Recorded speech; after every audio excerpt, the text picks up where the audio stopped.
আসামের মুখ্যমন্ত্রী ডক্টর হিমন্ত বিশ্ব শর্মার কর্মতৎপরতার প্রশংসায় পঞ্চমুখ হলেন রাষ্ট্রপতি দ্রৌপদী মুর্মু। আসামে আদিবাসী সহ সকল শ্রেণীর মানুষের বসবাস রয়েছে। সফরে এসে আসামকে নিজের ঘর মনে হচ্ছে বলে মন্তব্য করলেন রাষ্ট্রপতি।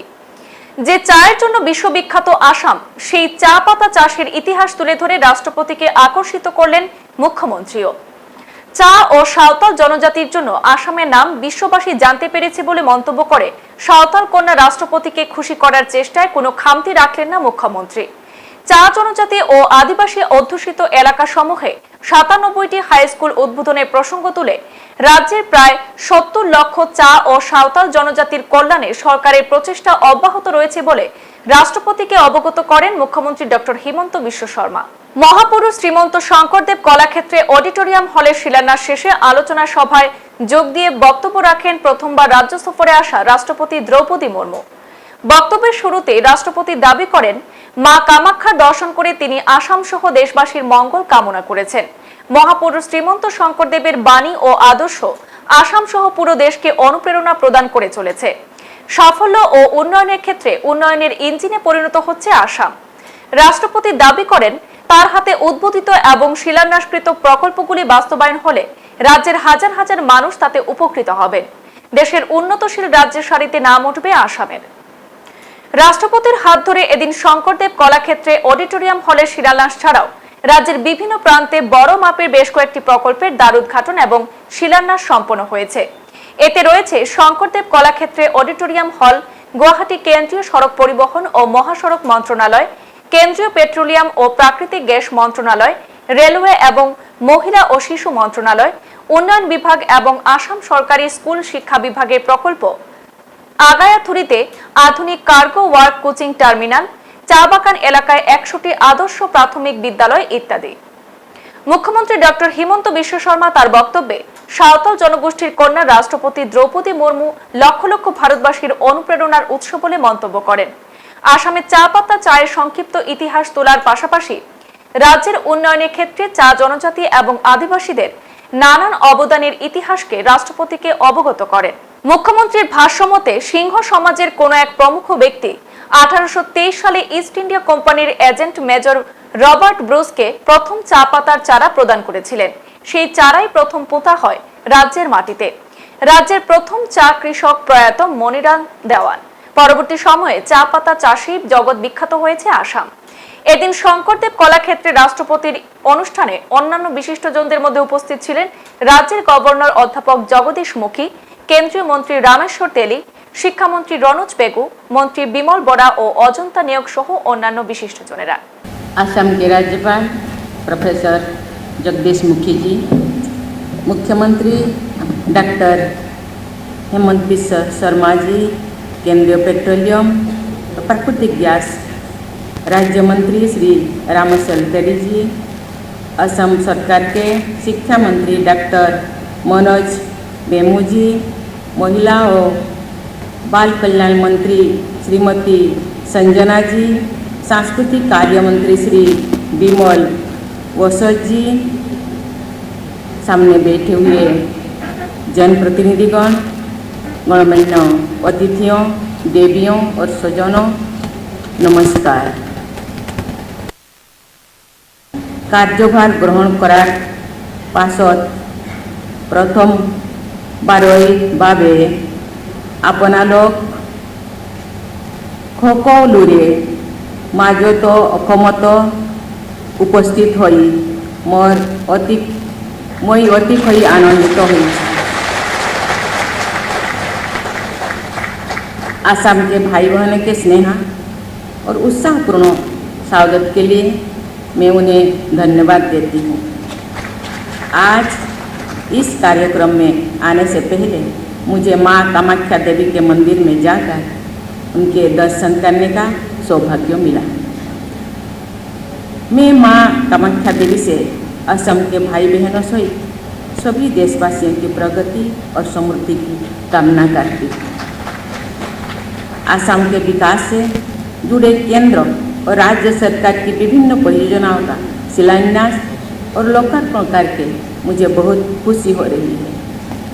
इन परियोजनाओं का शुभारंभ श्रीमद शंकरदेव कला क्षेत्र के इस सुंदर सभागार में होना मैं एक सुखद संयोग समझती हूँ।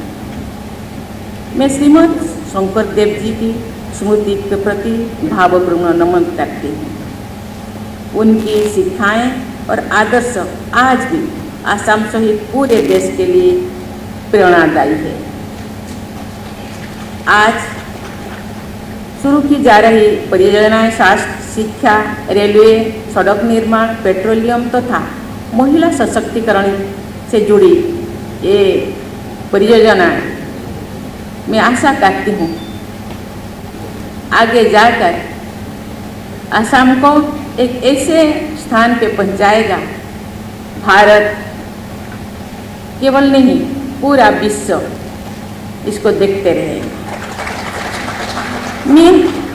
मैं इन सभी प्रोजेक्ट्स की सफलता की कामना करती हूँ। मुझे पूरा विश्वास है कि इन योजनाओं के सफल कार्यान्वयन से असम सहित पूरे पूर्वोत्तर क्षेत्रों में हमारे भाई बहनों के जीवन में सुविधाएं बढ़ेगी, व्यापार और रोजगार के लिए अवसर मिलेगी, परिवहन की सुविधाएं बढ़ेगी तथा अर्थव्यवस्था भी मजबूत होगी। देवियों और स्वजनों, बेहतर इंफ्रास्ट्रक्चर किसी विकास का आधार होता है। पूर्वोत्तर क्षेत्र सहित आसाम भारत के एक्ट ईस्ट पॉलिसी का केंद्र बिंदु। मुझे ये जानकर खुशी हुई है कि केंद्र सरकार इस क्षेत्र में बुनियादी ढांचे और कनेक्टिविटी पर विशेष ध्यान दे रही है। असम का विकास पूरी पूर्वोत्तर क्षेत्र के लिए विकास का इंजन हो सकता है। केंद्रीय सड़क परिवहन और राजमार्ग मंत्रालय की भारत माता परियोजना के तहत देश भर में माल ढुलाई और लोगों की आवाजाही को और अधिक सुगम बनाने के लिए लगभग 35,000 किलोमीटर सड़क इंफ्रास्ट्रक्चर को ज़्यादा प्रभावी और मजबूत करने की महत्वाकांक्षा की योजना है। इसमें असम तथा पूर्वोत्तर क्षेत्र का हिस्सा 5,000 किलोमीटर का है। इसे मिलाकर पूर्वोत्तर क्षेत्र में लगभग 10,000 किलोमीटर सड़कों का निर्माण या अपग्रेडेशन किया जाने का ये लक्ष्य है। आज मुझे ये योजना ज़्यादातर सड़क परियोजना का लोकार्पण और शिलान्यास करने के कार्य का मुझे अवसर मिला। सड़क परियोजना की सफलता और प्रगति के लिए मैं केंद्रीय सड़क परिवहन और राजमार्ग मंत्री श्री नितिन गडकरी जी को तथा उनकी पूरी टीम को मैं धन्यवाद देती हूँ। असम और पूर्वोत्तर का ये क्षेत्र प्राकृतिक संसाधनों से भरपूर है। मुझे बताया गया है कि असम भारत के कुल क्रूड ऑयल प्रोडक्शन में 13% या 13% का योगदान देता है। इसी तरह भारत के टोटल नेचुरल गैस प्रोडक्शन का 15% पूर्वोत्तर क्षेत्र में ही आता है। आज मुझे इंडियन ऑयल कॉरपोरेशन लिमिटेड द्वारा स्थापित बंद सिलचर में बने आधुनिक डिपो का उद्घाटन करने के विशेष प्रसन्नता हो रही है। मुझे बताया गया है कि इस डिपो के द्वारा संपूर्ण बाराक घाटी के साथ साथ त्रिपुरा, मणिपुर और मिजोरम पेट्रोलियम उत्पादों की आवश्यकताओं को भी पूरा करने में मदद मिलेगी। पूर्वोत्तर की ऊर्जा जरूरत को पूरा करने में इस महत्वपूर्ण योजनाओं के सफल कार्यान्वयन के लिए मैं श्री रामेश्वर तेली जी, उनके यूनियन मिनिस्टर एवं उनके पूरे टीम को मैं सराहना करती हूँ। देवियों और स्वजनों, केंद्र सरकार का असम सहित सभी पूर्वोत्तर राज्यों में रेलवे कनेक्टिविटी पर विशेष ध्यान दे रहे हैं। इसी यात्रा को आगे बढ़ाते हुए आज मुझे गुवाहाटी से नागालैंड के सकोवी और मेघालय के मेहंदी पत्थर तक ट्रेन को फ्लैग अप करने विशेष प्रसन्नता हो रही है। कल मुझे त्रिपुरा में अगरतला को गुवाहाटी और कलकत्ता तक तथा मणिपुर के संगसांग तक जोड़ने के लिए नई रेल रूट की शुरुआत करने का अवसर मिला। आज आज्ञाथुरी तक मॉडर्न कार्गो का कोचिंग टर्मिनल का शिलान्यास भी किया गया है। मुझे पूरी उम्मीद है कि इन प्रोजेक्ट से व्यापार और आवागमन की सुविधा के साथ साथ इस क्षेत्र में टूरिज्म की संभावनाएं भी बढ़ेगा। मैं इन सभी प्रोजेक्ट्स की सफलता और कार्यान्वयन के लिए केंद्रीय रेल मंत्री श्री अश्विनी वैष्णव जी तथा भारत रेलवे के पूरी टीम को शुभकामनाएं देती हूँ। देवियों और स्वजनों, असम के चाय के बागान और यहाँ के चाय की महक पूरी दुनिया में प्रसिद्ध है। मुझे बताया गया है कि देश के कुल चाय उत्पादन के 50% से भी अधिक योगदान केवल असम के चाय बागानों का ही होता है। आज सुबह काम करने वाले कुछ भाइयों और बहनों से मिलकर मुझे काफ़ी प्रसन्नता हुई है। चाय बागान में काम करने वाले हमारे भाई बहनों को बेहतर शिक्षा प्रदान करने के लिए 100 मॉडल सेकेंडरी स्कूल का शिलान्यास करके मुझे विशेष प्रसन्नता हुई है। मेरा मानना है कि ग्रास रूट लेवल पर शिक्षा को मजबूत बनाकर ही हम कुशल भावी पीढ़ियों का निर्माण कर सकते हैं। महिलाओं और बच्चों की सुरक्षा और उनका सर्वांगीण विकास ही एक सभ्य समाज की निशानी है। असम में महिलाओं और बच्चों के लिए विभिन्न सेवाओं को और मजबूत बनाने के लिए आज शुरू की गई 3000 मॉडल आंगनबाड़ी केंद्र एक सराहनीय पहल है। इसीलिए मैं राज्य के मुख्यमंत्री तथा उनके पूरा टीम को बहुत बहुत बधाई देती हूँ और धन्यवाद भी देती हूँ।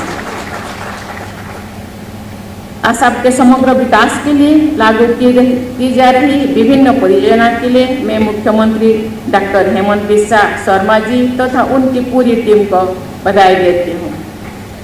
अंत में एक बार फिर मैं कुछ अपना व्यक्त संपन्न करने से पहले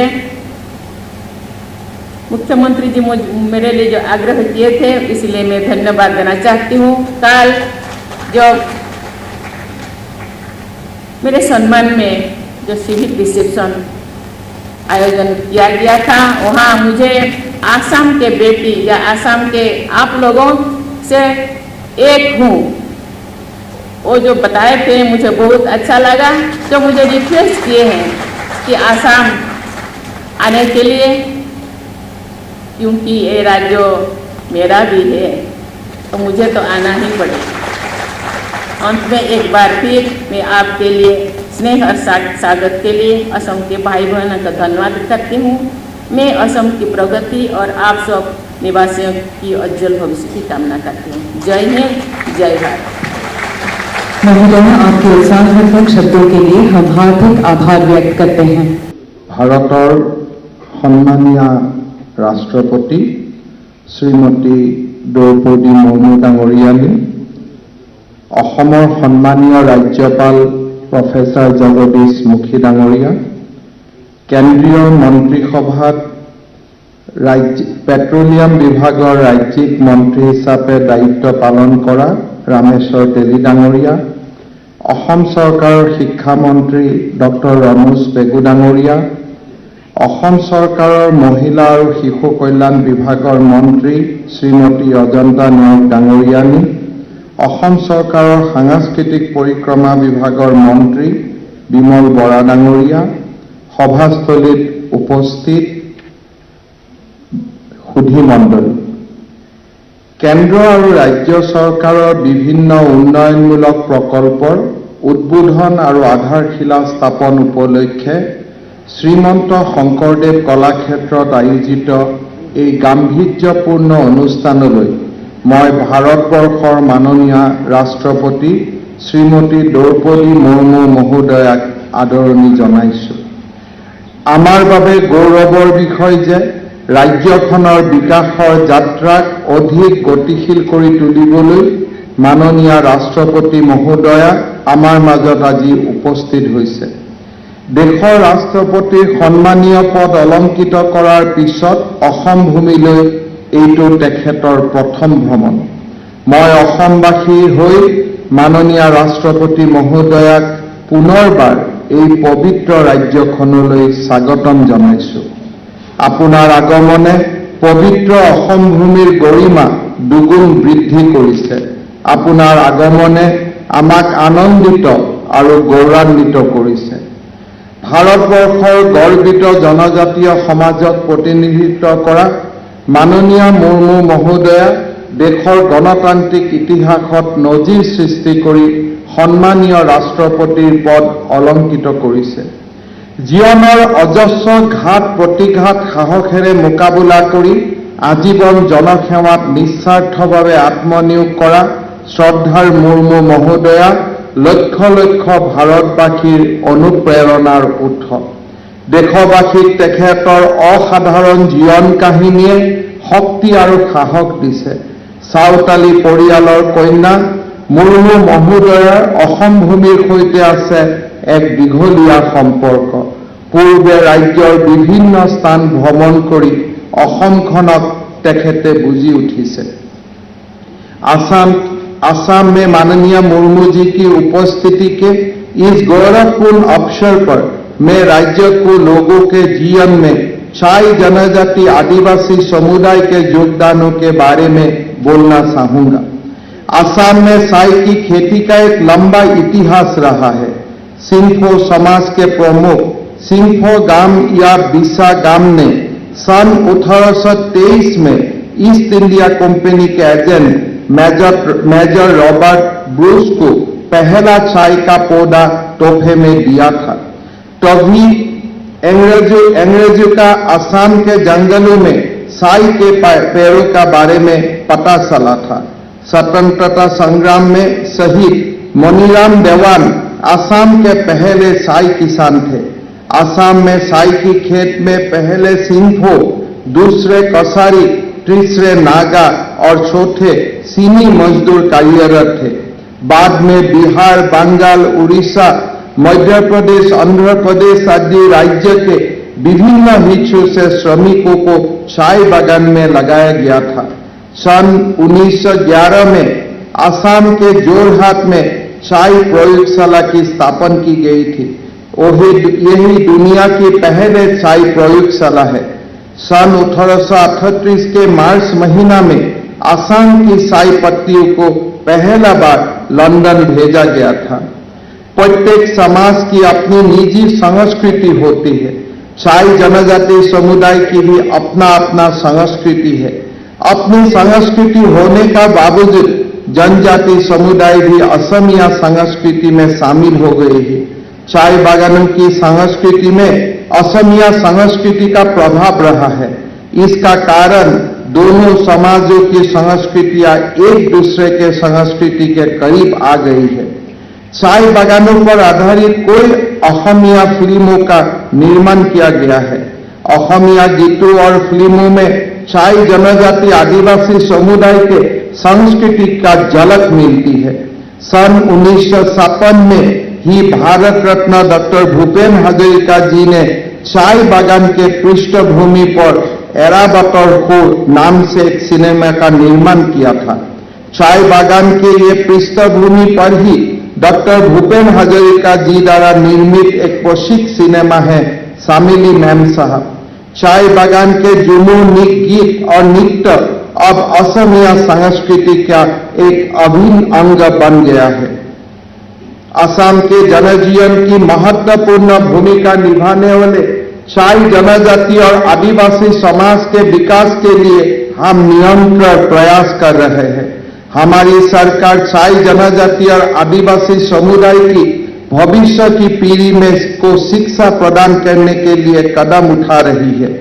आज के इस समारोह में माननीय राष्ट्रपति महोदया अपने कर कमलों से ऐसी 100 मॉडल हाई स्कूलों की आधारशिला रखे। इस महान उद्देश्य के लिए इस विशेष कार्यक्रम का आयोजन करते हुए हमें बहुत खुशी हो रहा है। हमारे राज्य में लगभग 70 लाख चाय जनजाति आदिवासी लोग निवास करते हैं। चाय बागानों के छात्रों को शिक्षा प्रदान करने के लिए बागान का अधिकारियों ने शुरुआत में कोई प्राथमिक विद्यालयों की स्थापना की थी। उनमें से अधिकांश विद्यालय क्लास 8 तक ही थे और पर्याप्त संख्या में उच्च माध्यमिक विद्यालय न होने का कारण अधिकांश छात्रों ने अपने शिक्षा आधा में ही छोड़ दिया था। हमारी सरकार ने केवल 1 वर्ष के भीतर ही 97 हाई स्कूलों की स्थापना की है। अन्य 22 हाई स्कूलों की जल्द ही चालू किया जाएगा। इस परियोजना के लिए हमारी सरकार ने 238 करोड़ रुपया का खर्च किया है। मुझे ये बताते हुए बेहद खुशी हो रही है कि हमारी सफलतापूर्वक पहल के कारण इन स्कूलों में 16,140 छात्रों ने प्रवेश लिया है। राज्य सरकार ने इन स्कूलों में 737 शिक्षकों को नियुक्त किया है। स्कूल के फर्नीचर और अन्य कार्य के लिए भी 20 करोड़ रुपया का खर्चा किया है। आज माननीय राष्ट्रपति महोदया द्वारा साय बागान में ऐसी और 100 आदर्श हाई स्कूलों की आधारशिला रखी गई है। यही विद्यालय साई जनजाति और आदिवासी समाज का नई पीढ़ी को उत्कृष्ट शिक्षा प्रदान करेगा। इसी के साथ मुझे ये बताते हुए खुशी महसूस हो रही है कि राज्य के प्रत्येक चिकित्सा महाविद्यालय में चाय जनजाति आदिवासी छात्रों के लिए 3 सीट आरक्षित किया गया है, अर्थात 9 चिकित्सा महाविद्यालय में कुल 27 सीट उनके लिए आरक्षित किया गया है। हमारी सरकार का ये एक हिस्सा है कि आगे जाके हम 4 चाय बागानों में एक हाई स्कूल का निर्माण करेगा और 15 हाई स्कूल का बीच टी गार्डन का बीच में एक कॉलेज का हम लोग निर्माण करेगा और ये पूरा कार्यक्रम हम 2026 का आगे पूरा करेगा। आज की इसी समारोह में माननीय राष्ट्रपति महोदय राज्य में 3000 नया मॉडल आंगनबाड़ी केंद्रों का उद्घाटन किया है। इस परियोजना की कुल लागत है 750 करोड़ रुपए। शिशुओं के मानसिक, बौद्धिक और सामाजिक विकास में आंगनबाड़ी केंद्रों की भूमिका महत्वपूर्ण है। हमारी सरकार राज्य में आंगनबाड़ी केंद्रों को आदर्श केंद्रों में परिवर्तित करने के लिए प्रयास कर रहा है। हमने राज्य में कुल 7,000 आदर्श आंगनबाड़ी केंद्र निर्माण करने का लक्ष्य लिया है। 25 लाख रुपया के व्यय से प्रत्येक आदर्श आंगनबाड़ी केंद्र का निर्माण किया जाएगा। राज्य में लगभग 1000 मॉडल आंगनबाड़ी केंद्र हाल ही में खोले गए हैं। आज फिर 3000 ऐसी केंद्र का आधारशिला स्थापन किया गया है। अगले साल पुनः 2000 आदर्श आंगनबाड़ी केंद्र का निर्माण किया जाएगा। আজি অসম তথা সমগ্ৰ উত্তৰ পূৰ্বাঞ্চলৰ বিকাশৰ অনিৰুদ্ধ গতিৰে যাত্ৰা কৰিছে। মাননীয় প্ৰধানমন্ত্ৰী ডাঙৰীয়াৰ দূৰদৰ্শী নেতৃত্ব আৰু উত্তৰ পূৰ্বৰ প্ৰতি থকা বিশেষ স্নেহে অঞ্চলটোৰ উন্নয়নত নতুন দিগন্তৰ সূচনা কৰিছে। মাননীয় নৰেন্দ্ৰ মোদী ডাঙৰীয়াই প্ৰধানমন্ত্ৰীৰ দায়িত্ব গ্ৰহণ কৰাৰ সময়ৰ পৰা ৰাজ্যখনত বৰ্তমানলৈ 1515 কিলোমিটাৰ দীৰ্ঘৰ ৰাষ্ট্ৰীয় ঘাইপথ নিৰ্মাণ কৰা হৈছে। মোদী ডাঙৰীয়াৰ 8 বছৰ কাৰ্যকালত 9,879 কোটি টকা ব্যয়েৰে 1,812টা পথ প্ৰকল্প সম্পূৰ্ণ কৰা হৈছে। তদুপৰি 23,492 কোটি টকাৰে ৰূপায়ণ কৰা 894 কিলোমিটাৰ দৈৰ্ঘ্যৰ পথ যোগাযোগৰ প্ৰকল্পৰ কাম ৰাজ্যত চলি আছে। আনহাতে যাতায়াত খণ্ডৰ উন্নয়নৰ অবিৰত যাত্ৰাৰ অংশ হিচাপে আজি মাননীয় ৰাষ্ট্ৰপতি মহোদয়ৰ দ্বাৰা কেইবাটাও পথ প্ৰকল্প উন্মোচন কৰা হৈছে। 53 নং ৰাষ্ট্ৰীয় ঘাইপথৰ শিলচৰৰ পৰা বদৰপুৰলৈ 4.15 কিলোমিটাৰ 2 লেনযুক্ত পথ, 52 ক ৰাষ্ট্ৰীয় ঘাইপথৰ গহপুৰৰ পৰা হলঙিলৈ 10.8 কিলোমিটাৰ দৈৰ্ঘ্যৰ লেন পথ দুটা আজি মাননীয় ৰাষ্ট্ৰপতি মহোদয়ে মুকলি কৰিছে। তদুপৰি 37 নং ৰাষ্ট্ৰীয় ঘাইপথৰ ডিব্ৰুগড় জিলাৰ লাহোৱাল চাবুৱা বাইপাছৰ লেপেটকাটাৰ পৰা কান্দুলিবাৰী গ্ৰাম গাঁও আৰু কান্দুলিবাৰী গ্ৰান্টৰ পৰা নল নিগুলিয়ালৈ পথছোৱা 4 লেনযুক্ত পথলৈ উন্নীতকৰণৰ দুটা অভিলাষী প্ৰকল্পৰ আধাৰশিলা স্থাপন কৰা হৈছে। এই প্ৰকল্পকেইটাৰ ৰূপায়ণৰ ফলস্বৰূপে ব্ৰহ্মপুত্ৰ আৰু বৰাক উপত্যকাৰ লগতে চুবুৰীয়া ৰাজ্যৰ সৈতেও পথ যোগাযোগ ব্যৱস্থা অধিক সুচল হৈ পৰিব। মাননীয় প্ৰধানমন্ত্ৰী ডাঙৰীয়াই উত্তৰ পূৰ্বাঞ্চলক ভাৰতৰ বিকাশৰ নতুন ইঞ্জিন হিচাপে গঢ়ি তুলিবলৈ যাতায়াত খণ্ডত গুৰুত্ব আৰোপ কৰিছে। আজি মাননীয় ৰাষ্ট্ৰপতি মহোদয়ে ৰেল খণ্ডৰ লগত জড়িত কেইবাটাও ঐতিহাসিক পদক্ষেপৰ শুভাৰম্ভ কৰিছে।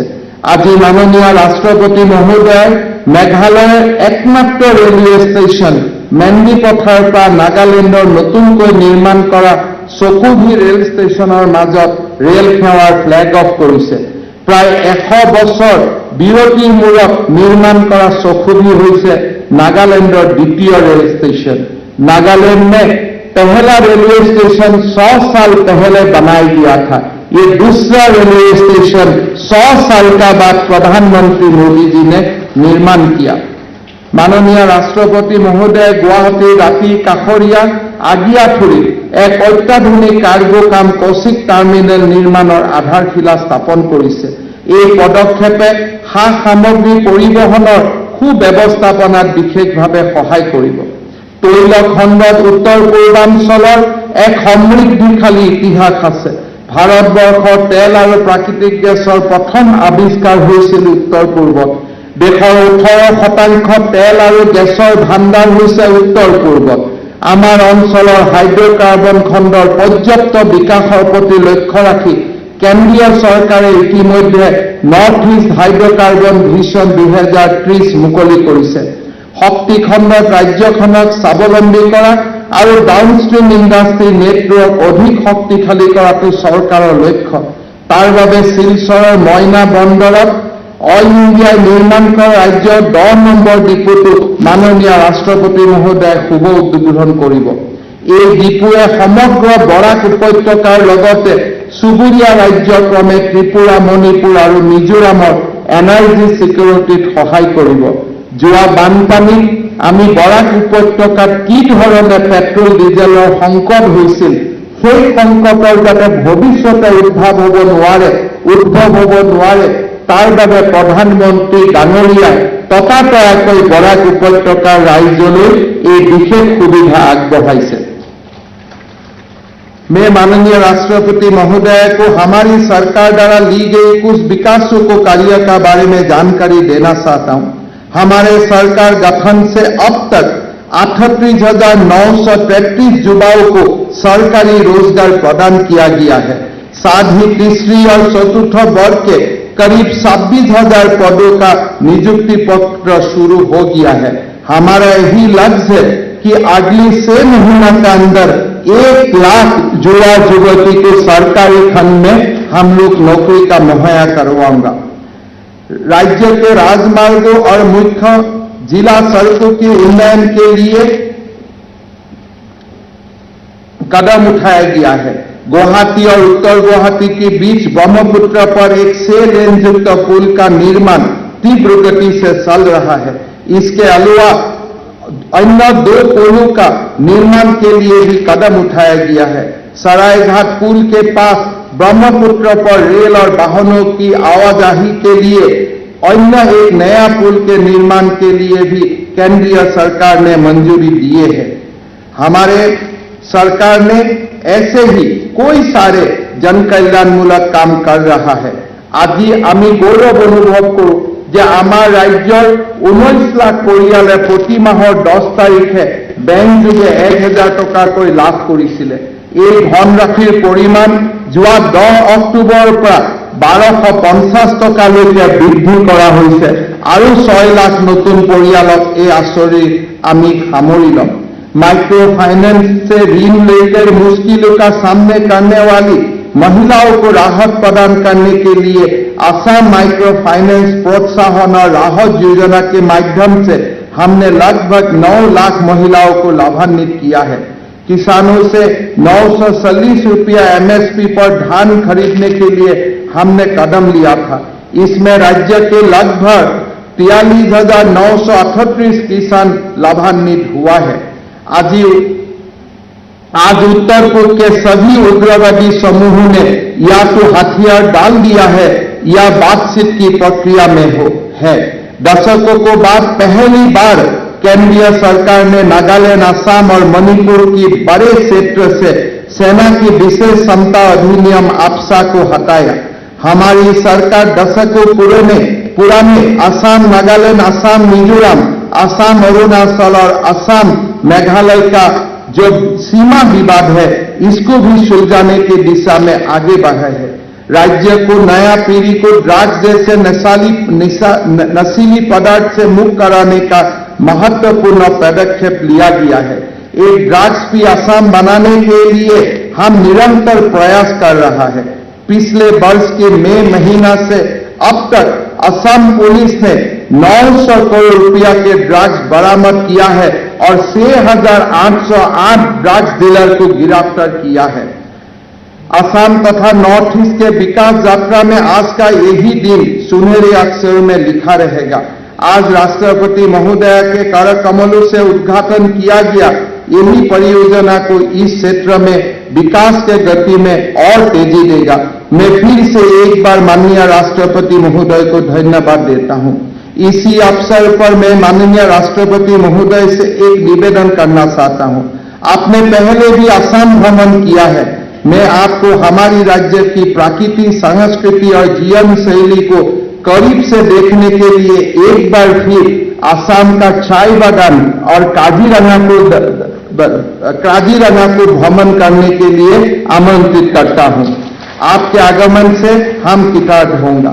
अंत में एक बार फिर राष्ट्रपति महोदय को धन्यवाद देते हुए और उपस्थित सभी लोगों को अपनी श्रद्धा प्रकट करते हुए मैं अपना भाषण को यही समाप्त करता हूं। जय हिंद, वंदे मातरम, भारत माता की जय। এখনকার মতো সংবাদ এই পর্যন্তই। পরবর্তী সংবাদ পেতে অবশ্যই দেখুন পূর্বাঞ্চল প্রতিদিন। ধন্যবাদ।